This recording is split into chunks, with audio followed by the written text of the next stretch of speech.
कालपासून मुंबईत पावसाचा जोर कायम आहे।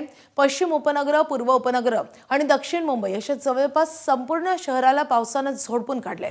अनेक सखल भागांमध्ये पाणी साचण्यास सुरुवात झाली असून वाहतुकीवरही याचा परिणाम होत आहे। हवामान विभागाकडून पुढील काही तास मुसळधार पावसाचा इशारा कायम असल्याने यंत्रणा सतर्क झाल्यात। याचा आढावा घेतलेला आमचे प्रतिनिधी ईशान देशमुख यांनी। मुंबईमध्ये काल मध्यरात्रीपासूनच मुसळधार पावसाला सुरुवात झाली आहे। सलग आज दुसरा दिवस आहे मुंबईमध्ये जोरदार पाऊस पडत आहे। हवामान खात्याने कुठेतरी हा अंदाज वर्तवला होता आणि या अंदाजानुसारच आता मुंबईमध्ये मुसळधार पाऊस पडत आहे।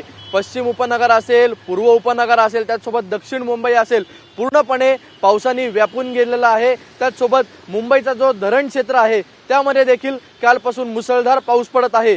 त्याचसोबत आपण बघू शकतो अनेक सखल भागांमध्ये पाणी साचायला देखील सुरुवात झाली आहे। पावसाचा जोर हा कायम आहे। काल रात्री देखील मुसळधार पाऊस पडला, आता देखील पावसाचा जोर हा कायम आहे। त्यासोबत कुठेतरी हवामान खात्याने वर्तवला आहे की अजून 2 ते 3 दिवस असाच पाऊस हा मुंबईमध्ये कायम राहील। त्याचसोबत कुठेतरी प्रशासनाने आवाहन देखील केलं आहे, जर गरज असेल तरच घराबाहेर पडा नागरिकांना। त्याचसोबत आजचा दिवस हा कार्यालयासाठी जाण्यासाठी चाकरमानी हे जात असतात, त्यामुळे या पावसाचा फटका त्यांना बसतो का हे बघणं महत्त्वाचं राहील। पण अजून देखील पावसाचा जोर हा मुंबईमध्ये कायम आहे।